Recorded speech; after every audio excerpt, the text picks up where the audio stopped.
Before we start talking about the ways in which you envision the university, and then how has that lived up to your expectations, or where do we see room for growth, because I'm going to come to you, all of you, for that. But I want to hear first from you about why have a space like this. Totally just touched on it for a moment. As an undergrad, you had these thoughts, but you didn't have really have a space to share it. So how necessary, Rochelle, is having a forum to share your thoughts publicly? We could have easily all met at P.F. Chang somewhere, somebody's house, and talked about these things. Why is a public forum important for students?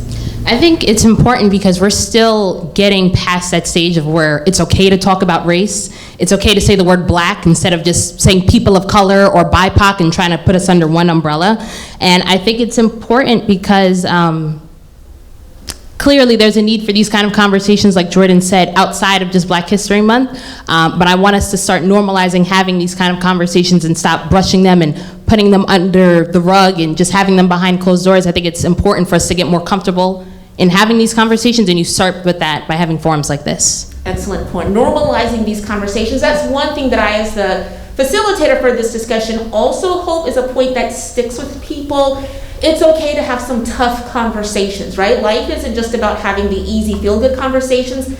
Tough conversations are a part of life anyway. We have them all the time. And even on a topic like race, even gender, it's okay to have those tough discussions. There's no reason that we need to go through life trying to avoid them. That's where the growth comes, having those tough conversations and hearing what people have to say. So that's an excellent point that you made. Anybody else want to chime in about that? I do. I think that in undergrad, I don't think I was really ready to have a lot of tough conversations like that. I don't think not necessarily that I didn't have the confidence, but just I wasn't really there to have those tough conversations. I don't think my PWI then, I just wasn't in that space to have those kind of tough conversations and really confront some of the things that were going on there. I did feel a lot more supported there than I do here, but I still wasn't ready. So now that I'm kind of growing in my confidence a lot more, and I'm a lot older, and I'm in a different space, and I feel like this is the opportunity for me to say, you know, this is not okay. And we need to have these kind of conversations, and I want to challenge this. I don't think that this should be accepted. And I'm in a class where I look and there's only me, myself, and one other Black student, and that's not okay with me, you know, and that makes me feel uncomfortable. And when we have certain diversity conversations, it's just me and another classmate there looking at each other, and we're the only two people that can relate to some of the issues that are being discussed. And those are kind of things that, you know, I wasn't able to kind of deal with when I was in undergrad, but now that I'm a graduate student and I'm a lot more confident, I feel like these kind of conversations really need to be dealt with head on. I'm able to go, you know what, we need to have a place, and these need to be facilitated just like we're doing today, and let's do it. And I'll be there. As you are here right now. That's an excellent point you made about just not being ready to have those difficult conversations. And I suspect there are plenty of people across the campus, students and faculty, who are in that same headspace. Any thoughts on how they can take a step forward to being prepared emotionally, intellectually? Any advice for moving closer to preparation for those conversations? And I see Jordan already reaching for the microphone. You know, before you get on this, you usually come a little prepared, try to think of some question that you want to answer. One of the ones, well, this is one I did want to answer in regards to, I think that we have to acknowledge that we do attend a predominantly white institution, right? And in regards to like making progression, I think it takes the white administration to put themselves in a position to feel uncomfortable, whether that comes to inviting guests or holding certain conversations. Like this dialogue today will make some people uncomfortable if we speak upon our real experiences, you know. But I think that if you want to grow a sense of community and make people feel as if they do belong, it takes being able and feeling comfortable being discomfortable. So I think that's important. I wanted to touch on the question of the representation, and I think that's also important. We see that we need diversity not only within undergraduates, but within administration as well. As I never knew that graduate students existed or attended Syracuse to this magnitude.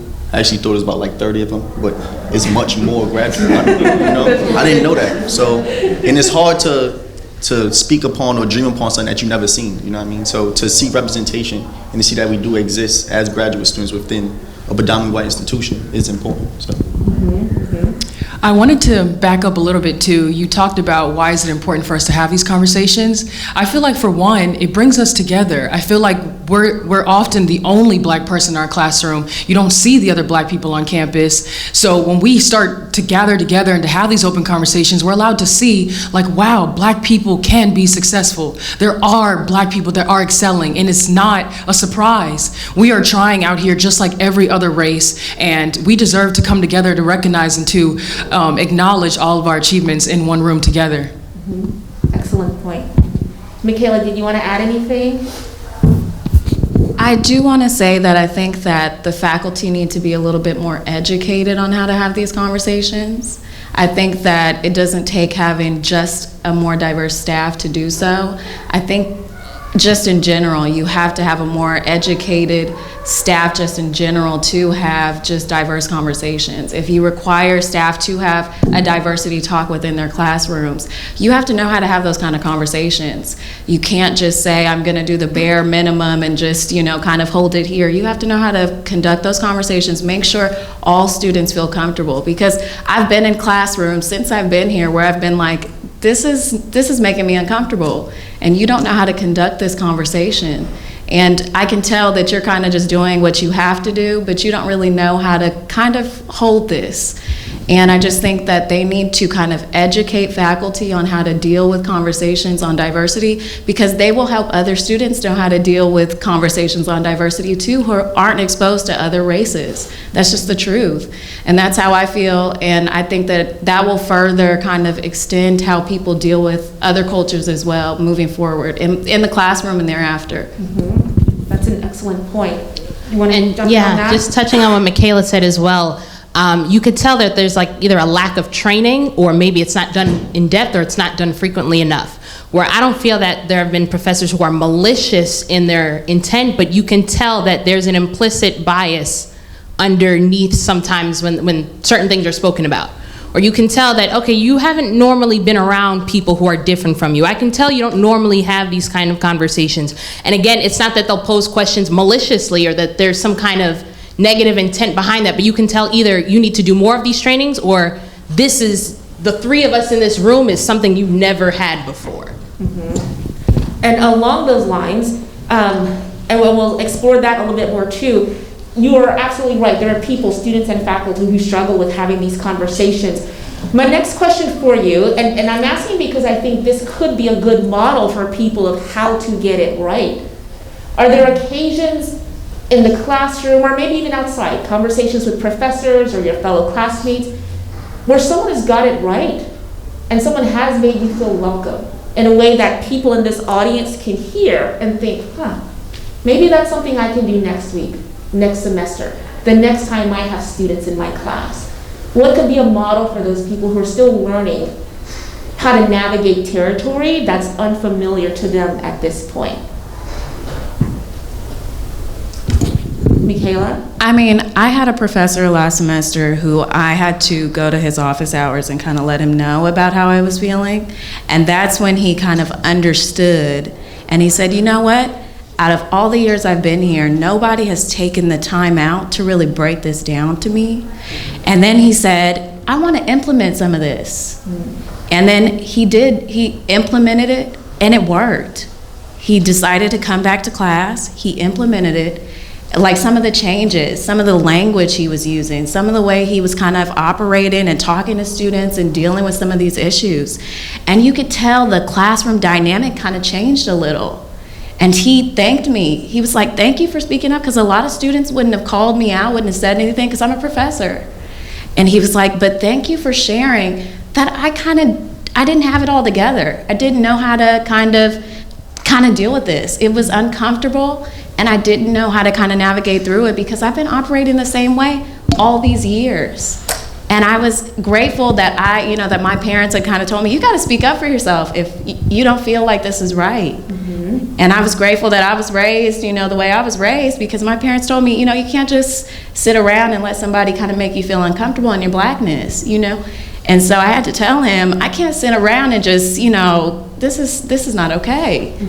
And so I was glad. And it didn't even just improve the people of color in that room. It helped other people who had felt uncomfortable the way they were being spoke to and the way conversations were just being dealt in general. So, it's just, those kind of things need to happen. Students need to feel more comfortable to kind of go to people and say, these things need to change around here. Can we fix this? How do we get better if we don't have more conversations? Tania? And I want to give a big clap on the back, or pat on the back, to Dean Vanable. He decided to be the sponsor of an organization that a PhD student, Philandra Smith, created. It's called the Graduate Students BIPOC Alliance. And I know initially in the beginning, he was really scared to start the organization because of, he's a white male, like, how do you approach this? But he did it, and he took that leap of, moving past his comfort level and going into a place where he wasn't comfortable, and now he's leading a group of people on a board that are trying to have panels, discussions just like this, a lot of them virtually, but they have a lot of discussions, open discussions like this, and for him it's so uncomfortable. But he took that leap and he decided to be the sponsor and head over it, and I think it's beautiful to see that change is being made and that people are stepping out of their comfort zone to try to be a difference, no matter what their skin color is, and hey, it's working. And I think it really just starts with listening and being open to new ideas and new ways, and to be open to change, because nothing's going to change if we can't accept change from the start. Excellent point, Tania. Going off of what Tania said, one of the things that I think, like you said, Professor Dancy, that the professors have done, some which I'm looking at in this room, have taken the time to just get to know me and just have a regular conversation with me outside the classroom. Like, I know I'm walking on my way to Newhouse, and Professor Schoonmaker will stop by on his bike just to talk to me, just to say hi. And it's little things like that where you're not waiting for me to come to you. You'll sit down with me, and like Professor Thompson has at the end of class, and we can just sit down and have a regular conversation. And not every conversation has to be about race. It's not that, that's not going to be the first thing I talk about with you, but we can sit here and I can judge based on how you listen to some of the things that I'm saying, or how you react, just having regular conversations and getting to know people. But I think being the authority figure in the room, sometimes it has to be on you to go out of your way first to do that. All right, gentlemen, good job talking. I was just noticing, Tolu and Calvin, we have not heard from you. I'd say it definitely takes transparency and a willingness to learn.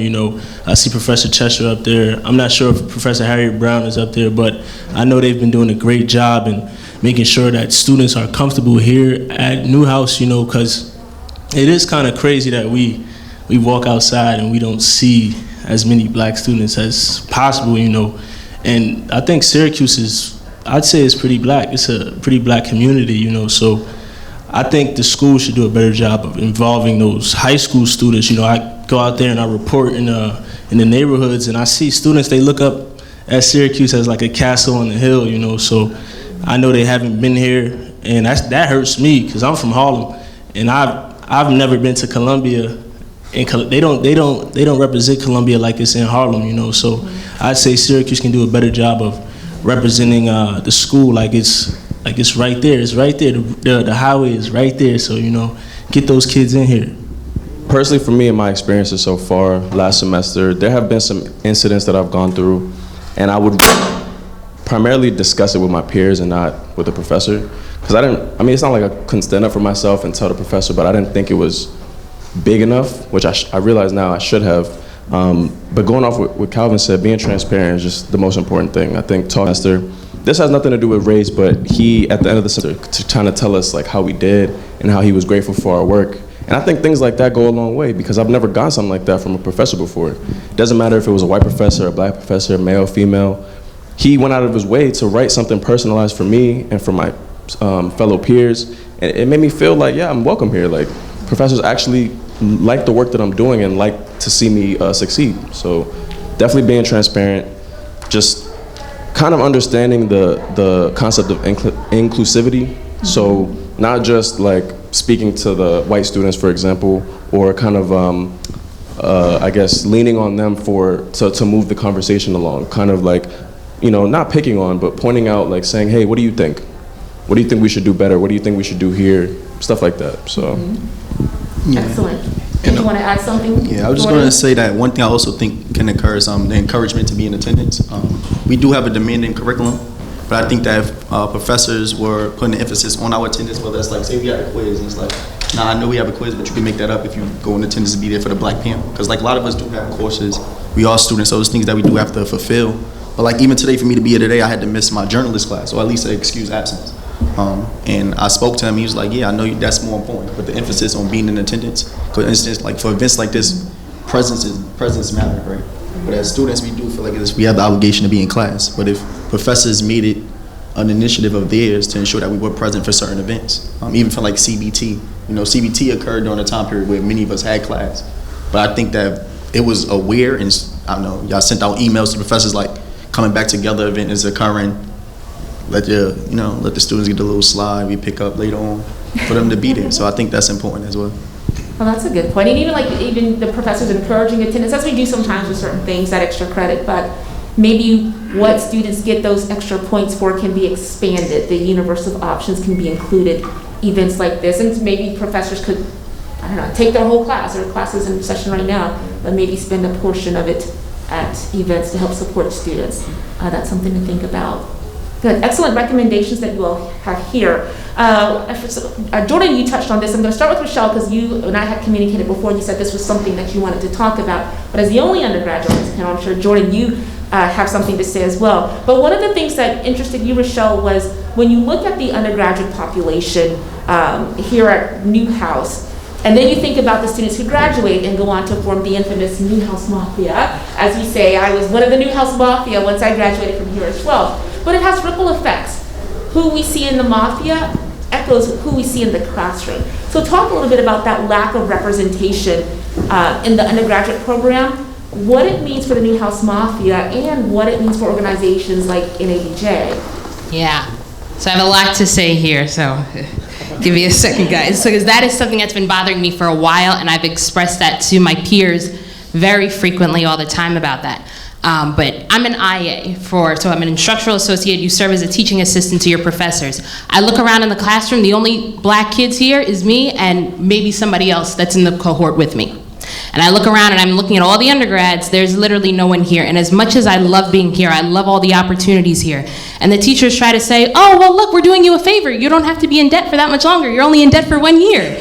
But there's so much information, and this school provides so much that you are really gatekeeping and keeping other black students from gaining all of that. Like I feel so overwhelmed and so overworked just really these past 2 weeks. I slept for only 2 hours last night because there's so much I'm trying to take advantage of, and I wish I had more time to do that.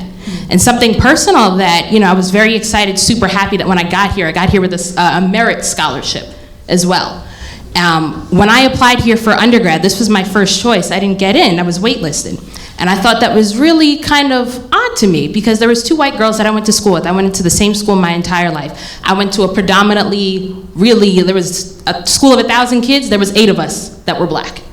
And there were these 2 white girls, I went to school with them my whole life. We all were in the same AP classes. If not, I had more extracurricular activities, same grades. Somehow, the both of them got in easily, flying colors, no, nothing. And I also say this, I didn't need financial aid, and I say that because sometimes I've heard well, we can only offer so many scholarships and so much. I didn't need that. But somehow these girls got in and I didn't.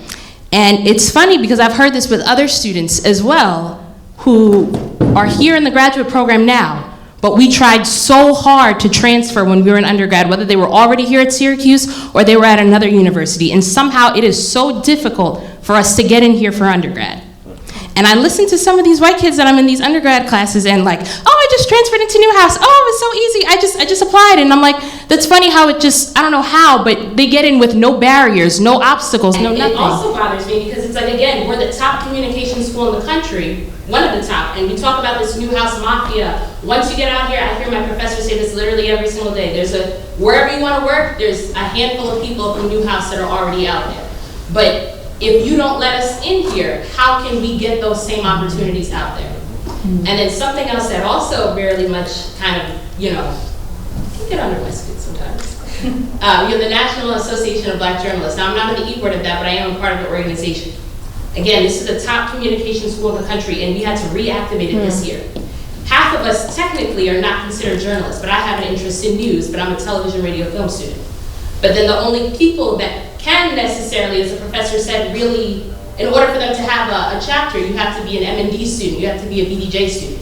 So those of us who are in TRF, who are in advertising, who are in PR, even if we had enough of an interest, we couldn't get the chapter activated. And if we're only here for 1 year, and you have only maybe 2-3 undergrads in BDJ, what can you enact in the chapter that will make sure it'll be here next year? How can you keep the chapter going? Like the first semester, we spent the whole first semester just trying to get the chapter activated.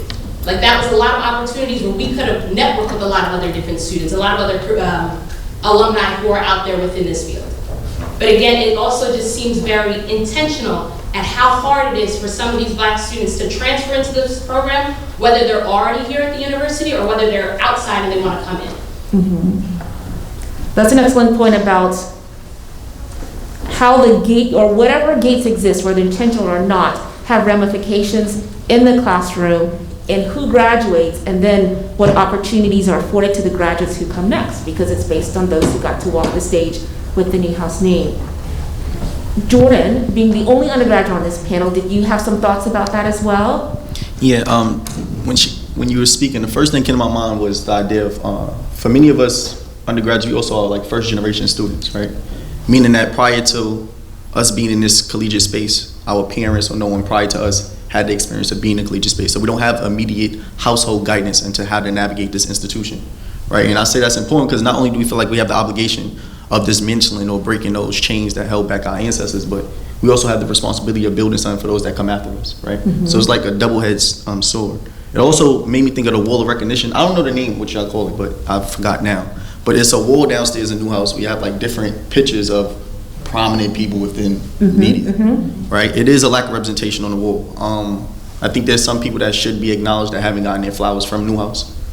So when we come into the school, there's lack of representation from what we see within the undergraduate body, but then also those that made it intermediate. And as I stated, I want to reemphasize from earlier, is that it's easy to dream to become something, but it's hard to aspire to become something you've never seen, right? So if I never seen, I don't know, the best doctor, you know, or I haven't seen a CNN newscaster that looked like me from Newhouse, you know, on the wall, then I'm starting to think like I'm going down a road that no one prior to me has obtained.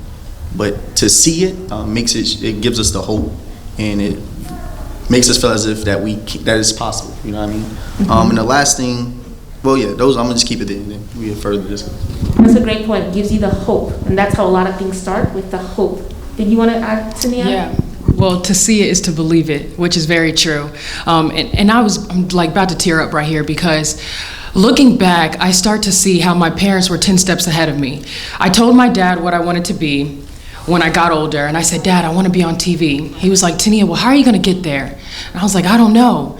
He said, well, let me do some research. He started doing some research, and he started looking up all the Black news reporters, meteorologists that he could find, and he looked at their track record and saw, okay, well, you know, it seems like the most successful ones became meteorologists. They went to Mississippi State, and a lot of the reporters that are, you know, that are doing it took that route. So he said, Tania, why don't you become a weather woman? You're Black, and I didn't want to do weather, but I did it anyways. But that was my dad's way of getting me in the door. He said, Tania, like, you can't make it. Well, it's not that I couldn't make it. He was trying to limit the amount of difficulty I was going to face and all the trials and errors that I was going to come across. But he said, Tania, how are you going to set yourself apart and be different? But thinking about it, it's like, man, why do we have to go through so many more hurdles and battles just to make it through? We have to go change our route, do something more difficult just to make it here. When someone else can take the straight road and follow this path, no. I went this way, that way, this way, that way. My dad specifically told me and my sisters in high school were the only 2 Black girls that did dual enrollment. We graduated high school with a college degree. Why? Not because Not because my dad was just trying to make us, different and all that stuff. He did it because he knew the difficulty it was going to be for us to make it out. He said, how is your story going to be different? And I'm looking back now and I'm just like, wow, like I went through, going through high school and struggling and stressing out and teachers and everyone telling me like, you're not going to be able to graduate high school with this college degree. You're missing out on your high school experience, when they never saw the bigger picture. My parents were trying to mold me into something before I could even see it. And now I'm looking back and I'm like, man, why did it have to be so hard? Why do black people have to go through so much more things to make their dream come true? And so these conversations like this are so important, because if we can start to break these barriers for the people and the generation and the kids that come behind us, they won't have to work as hard. And looking back even now, like of slavery and all the people that paved the road for us, they went through so much torture and pain. And now for us, honestly, it's easier than what they went through. But I'm saying, like, conversations like this is important so that we can keep making it easier for our kids and our kids' kids and their kids' because it's never gonna change. And I just want to end on this. I just want to say, like, once again, like, it takes you to see it to believe it. And if we can keep painting that picture, saying, hey, look, like, I did it this way, but you don't have to go through that way. Now I'm in the high seat where I can accept you and I can let you in, so that for you it won't be as hard. But yes, of course, it makes you appreciate it more. But I just want to say that, like, it's so important for us to realize how much power we have today, to set the standards for generations behind us. And we've got to take it more seriously. We only get one life, you only get one chance, and you only get one opportunity. And so it hurts me so much too to see, us take advantage. Or I know we're supposed to have fun and stuff, but I go home and I cry and I'm like, man, like I take away all the fun out of my life, because I know I have a purpose to make a difference for for the person that comes behind me. And sometimes it hurts me to see that, my cousins and my family, my friends are limiting themselves because they don't see that they have a future. They don't see that they have a chance.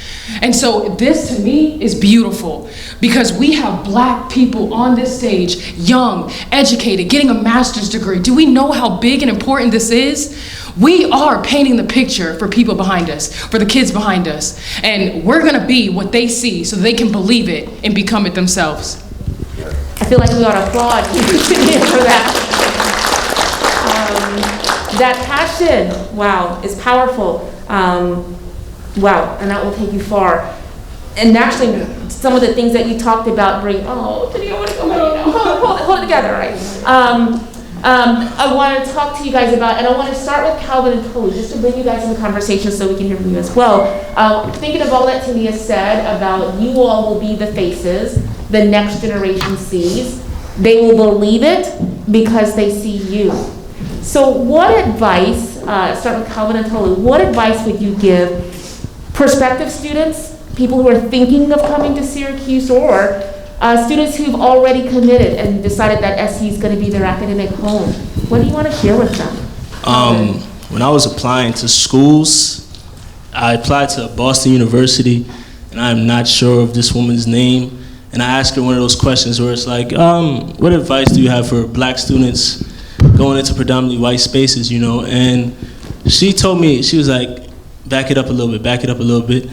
And she said, never think about that. And I was kind of wondering, like, never think about it, And then she told me, she was like, don't think about it like that. She said, you are the representation, So like everywhere I go, I want people to see my face. They want to know who I am, because I am the representation. We are the representation, So, I mean, for those kids coming in here, I mean, it trickles down to what America really is, at the end of the day, those governing bodies just being bigger than what we are, So I say there's no reason why.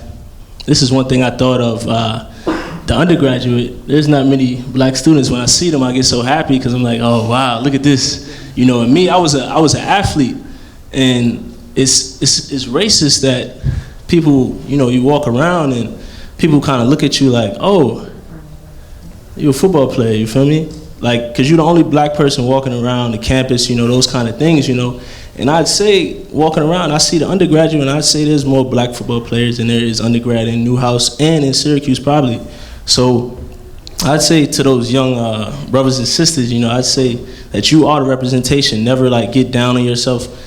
It's easy to get that imposter syndrome, you know, and feel like you not belong, you know, but I'd say, like, have that confidence in yourself. Like, there's a reason you are who you are, you know. Embrace your blackness, embrace who you are as a person, you know. It's a reason that you're different. Like, people may say, oh, you may have a hard time getting hired. Yeah, you know, you feel me? Like, you black for a reason, you know. So it comes to the point where it's like, you need me, you feel me? Like, if you want your news station, if you want any kind of job, you know, there's a reason why you are black. There's a reason, like God made you this way for a reason, and never lose sight of that. Never get down on yourself about that. Just embrace it, you know. Embrace it as a person. Embrace it. Well said. Well said. Cobb, let me hear from you, and then we'll expand it to everyone else on the panel. Of course. So I agree 100% with what Calvin said. For me, I went to the University of Maryland, which was a PWI. So for me, first thing when I got there, I didn't, I guess, take it in that I would be one of the few in my classes. Like, I would always have classes where I'd be the only black person, I should say. And I'm looking around and I'm like, why is it like this? Like, I couldn't feel comfortable enough to talk to my peers or even talk to my professor about it. So I think the first piece of advice is to definitely acknowledge, like, just understand that this is what it is. And that, from there, it's easy for me to say, like, be yourself, because everyone is themselves. You don't want to be somebody else. But I think understanding that you have a purpose and fight for what you want. I think when I got here, I had an idea of what I wanted to do because I felt like I didn't do enough in my undergrad. So when I got here, I told myself I'm going to do this. I'm going to take advantage of all these opportunities. And I mean, I'm not gonna lie, even so far, I feel like I've been marginalized to a sense with certain professors in regards to my aspirations. But I would still stick with myself and get together with my friends, and then they would encourage me, just, you know what, keep fighting, keep going for what you want, and for what you want, what you believe in. And I think that's the main recipe, is to never give up on yourself, number one, in despite of what other people may think of you, in despite of if they've already given up on you. If they see you and write you off because you're black and you're not what they expect. Like a personal example for me, I won't name any names, but I feel like from the day I got here, I'm in the sports program as well, from the day I got here, I made my goals clear to the people in the program. And, you know, one professor kind of wrote me off. Like, I mean, you're not gonna do it. He said, he told me that to my face, that you're probably not gonna do it. But I thought to myself, if I was white, would he say the same thing? Would he have believed in me if I was white? Would he have mentored me if I was white? And the funny thing is, I got into that position, that role that he was the overseer. I got into that position, and he would be calling me, hey, do you want to do this? Do you want to do that? I want you to do this. I want you to do that. And I'm thinking in my head, weren't you the same guy that said I couldn't do it? But here I am doing it. Mm-hmm. So I believed in myself. I had my friends, my peers around me. They told me to believe in myself, told me to just brush it off. That's the main thing. Just believe in yourself. Mm-hmm. Never look around you and think, I can't do it because everybody here, they've come from this background or they're from this. Like, forget about that. Because at the end of the day, I don't want to be the next Mike Tirico. I don't want to be the next whoever. I want to be me. Right. I want to be me. So that's it. I love that. Hi, Professor Dan, can I go off of that? That's something else that I find that a lot of professors do. And again, I don't think they mean this intentionally, but I've seen this, and this is where implicit bias comes in, where you say, I want to do this, I want to do that, I want to do this, I want to do that. And they say, well, I've never seen it done before, but you could try. And that's the way of saying, you can't do that, but I'm not going to tell you that in front of everyone.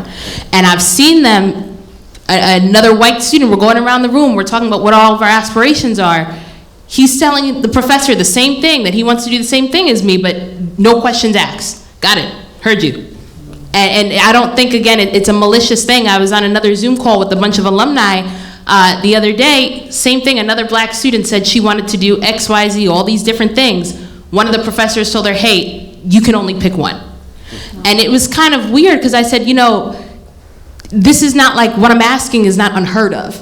We see Issa Rae does everything. She acts in her work, she creates it. We look at Oprah, she acts, she creates, she produces, it's her own network. And then when I get in here sometimes, and luckily like I'm a little older and a little more mature now, so it's not that everything that somebody says can get to me, but it's not always valued or supported by some professors. And again, I don't think it's done maliciously, but I've also seen a difference in the conversations that they've had. And again, when you said, what are some of the things that I tell these black students, I make it very clear and very transparent. Don't think what you see on these advertisement calls and these, open house Zoom calls and whatnot. What you see is not what you get when you get here. When I came here for the graduate program in the summertime and it was just us, I was like, wow, that means when all these kids come in here, it's going to be all of us. And I couldn't believe it when I got here. And this is the kind of environment that I grew up in from Marlboro, New Jersey, and this is what I tried so hard to get away from. So, I was upset that I didn't get in for undergrad, but when I got here for grad school, I said, wow, there's no way I could have done this for 4 years and been that one black person in the class who has to speak up and say, this is what the black experience is like, and here a professor, this is what we do, and I can't speak for all black people, but I know what I do back at home, and have to be that constant person. So, but the thing is, not everybody has that experience, and I know some of the undergrads that are coming in here are being misled by what you see on all the advertisements about what Newhouse and what Syracuse is like. So I'm very real with them. Don't believe that all these black people you see on the Newhouse TikTok are all here. That's not what it looks like here. And I say that, and again, it's not a way to bring down Newhouse, but again, everybody comes from different backgrounds, and some people really cannot handle being that one person in the class who has to constantly bring up their perspective. Or something that I dealt with a lot growing up is that I felt like I always had to be the model black person. I could never slip up. My mom would tell me, you always make sure you say good morning to this person. Don't ever say, it's yes, not yeah, miss. You can't slip up and make those things, and not everybody comes from those kind of backgrounds. So that's just something I make it very clear whenever another prospective student asks me, oh, well, I'm interested in Newhouse. Well, let me tell you what it really is first. Well, that's a powerful message to give to those prospective students, because a lot of students, within a university, it's the marketing that really draws you in when you're an undergrad, when you're a graduate student, but sometimes there's marketing and then there's reality. And the more that the students who step on any campus are aware of how close they are and how far apart they are, then they can make a better informed decision and feel comfortable with that final decision they made once they see how close marketing and reality match. So that's an excellent point. Tolu, you made I got the whole takeaway about when you were talking about believing yourself. I thought one of the points that I hope hits home for all of us professors is believing in the students too. That's what you all come here for. That's what you pay tuition dollars for. You want that support. And so I think hopefully that's one of the things that the professors, faculty, staff, everybody can take away from this conversation. We need to help them believe in themselves, and we need to believe it just as much as they do. And that brings me to my final question before we wrap up here. And I'll start with Michaela, because we haven't heard your voice in a minute, and then maybe from 2 or 3 more of you. But just for those in attendance and for those who may watch the OTN coverage or Mornings on the Hill coverage, what would you hope would be the takeaway message here? When they listen to what everyone has had to say over the past 40 minutes or so, what do you hope sticks with them after we wrap up here today? I hope that they take away that the students here are valuable. They have a voice. Their voice is important. They want some change. And, change doesn't start tomorrow. Change isn't a number that you can just report to make Syracuse University look good. Change begins in the classroom. It begins, outside of the classroom. It's not just to make Mornings on the Hill look good or OTN. It starts, in conversations. It starts in interactions with one another. A big takeaway, like you heard, is that, students need to believe in themselves, but they also need the community around them to believe in them as well. And, and that begins with just talking and being close with one another, and just understanding that despite the way we all may look, we're all still humans, we all still feel, we all still, need to communicate in a comfortable and safe space with each other. And so I just hope that people take away that, students feel things, students need to talk about things, and that Syracuse University needs to do better. Excellent point. I think we're right at the tail end of the Yeah, 4 minutes. 4 minutes. All right, so then that gives me time to do the final remarks and then the closure, the wrap up. From the rest of the students, and you can pick up where Michaela left off or add your own thoughts, but from everyone else, I would like to hear just your final thoughts, final remarks. You can pick up from Michaela, or if there's something that's on your heart that you want to get out that we haven't touched on, feel free. Ko, I see you raising your microphone. Yeah, I think to add on to Michaela's point, what I think everyone should get from this is not to manufacture that change just because they heard us and our cries for change. I think it's like you have to really look deep and say, okay, like Michaela said, we're humans too. We have feelings too. It's not like we're just here because we have to be. We came here for a reason. Now, I'll be honest, when I applied to Syracuse, I looked up the diversity numbers, I looked up everything, and I didn't make my decision based on that. I made my decision based off what I thought I would get here as a student who wants to go into this field.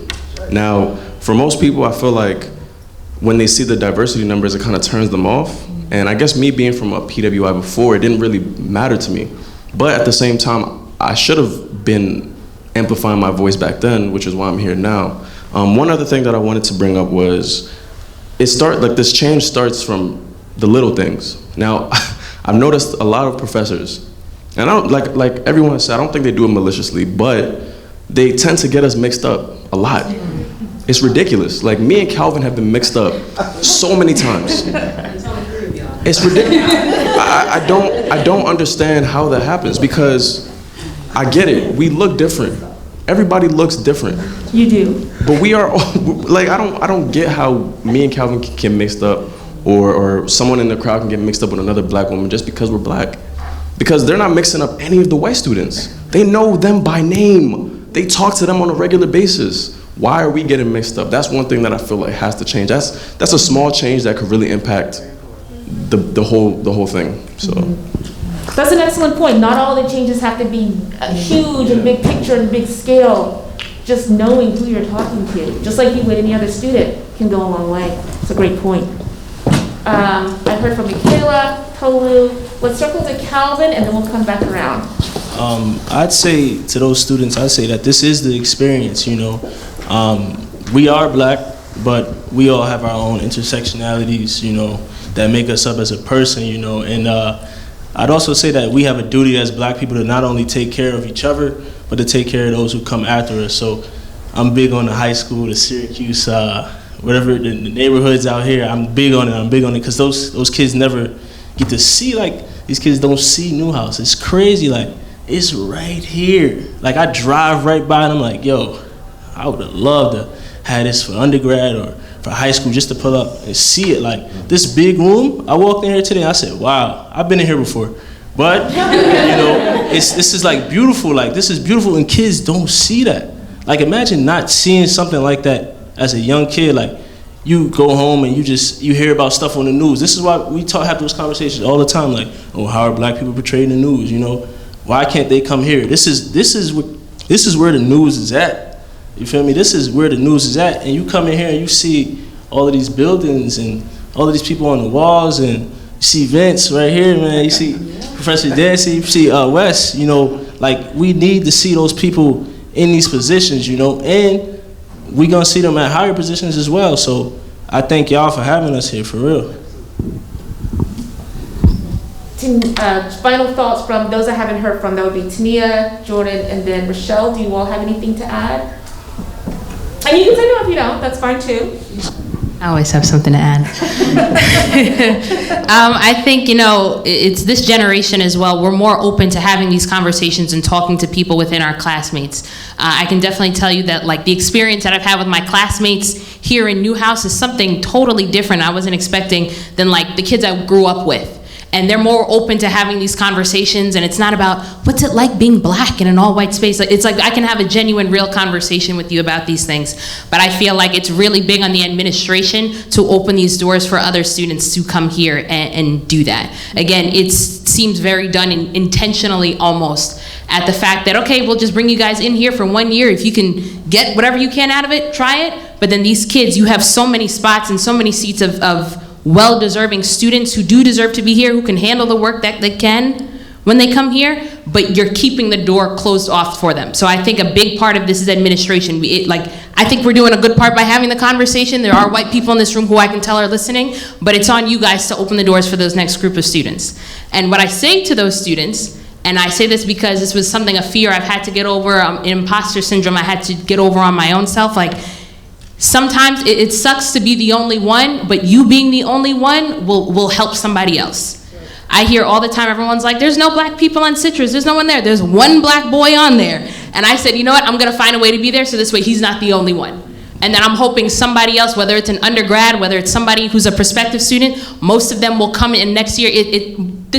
We won't have to be having these conversations anymore. Mm-hmm. It's like, it's a love-hate kind of thing. I love the fact that we're getting to this space that we can talk about these things, but diversity is not something that just happened after George Floyd.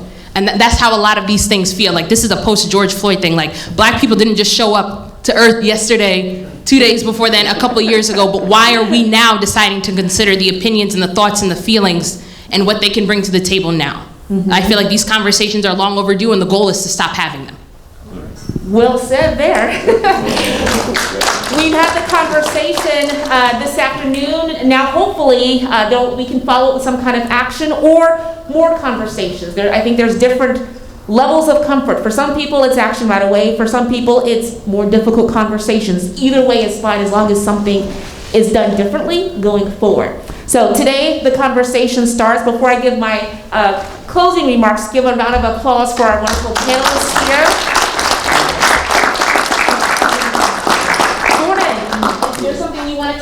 Bro, I was trying to get my thoughts together because I wrote down a lot. Yeah. I could talk for a minute too. So, I'm gonna put it in order, right? So I had to write it down. So I made sure I keep it, concise. The first one I wanted to pick on you because you said, what would we tell students? I would encourage them to come and to understand that they do belong, right? Because I think pushing the envelope, it does take attracting more students, right? I think that we do. And I don't need think more students should be discouraged. Like, no, it should not be discouraged. I said to encourage them to come. You know what I mean? And understand that they do belong. I think that also when you do become part of the institution, and whether that's administration or students, when you do become part of the institution, don't lose sight of the mission or the goal, right? I think a lot of us start to lose sight and be afraid to take a stance and confront the system once we obtain certain positions within the institution. Another thing I wanted to confront in regards to like OTN and the other media sources that may be present is understanding the role of media, because there's some people that never will have an interaction with a person of color, right? So they are left to believe the notions and perceptions of how we are portrayed through media, right? And that's the importance of understanding why it's important for accurate representation to show us not only as athletes, but our ability to excel academically within the classroom. The second thing is understanding the student position in regards to pushing the envelope. I was saying that not all people are very vocal, so not all students will feel comfortable being on a panel and speaking. So understanding what your role is. Some students may just excel academically, and we need you to be on the dean list. We need to see more black students being acknowledged for their academic achievements. So if that's your role and your position within the system, in regards to pushing the envelope, understanding that as well, because everybody may not be the front line advocate, you know? And the last one I wanted to say was there's a difference between evolution and assimilating, right? So I think evolution is in regards to like growing, right? I would always advocate for interactions with those outside of just your race, right? Because we would never say just interact with only the black students here, because you can learn, and there's an importance in diversity, and there's things that you learn from interacting with people that come from different environments outside of the ones that you're normal to. But then assimilating is losing a sense of self in order to fit in. I would never encourage you to lose a sense of yourself. Actually, I think I started to be a little more, I don't want to say more black, but I started putting on Timbs, wearing my do-rag out the house, you know what I mean? Like, I actually became more, like I started put a little more emphasis on it. But I would say never lose a sense of yourself, you know what I mean? I'd rather people like hate me for who I am than to love me for who I'm not. So never put on that mask in order to fit in, and that's the last. Those are some powerful takeaways. Thank you for that. To say a quick thank you to our panelists. I snuck in about 15 minutes in because I had a prior meeting, but I found what you said to be very powerful and impactful, and I'm listening, and I think a lot of us here are listening closely, so I appreciate all that you're doing on behalf of Newhouse and doing what you can to help us make it a better place for everyone. So that's a simple thank you for being here. My door is always open. If you ever want to come have one-on-one conversations, I would love to continue this with any of our Newhouse community. It's an important conversation to have, and we're working very hard to make this experience the best and inclusive for everyone involved. So with that, thank you to all of you. So that's all I've got to say. Thanks for having me. All right, and with that, we will conclude our program. Thank you all.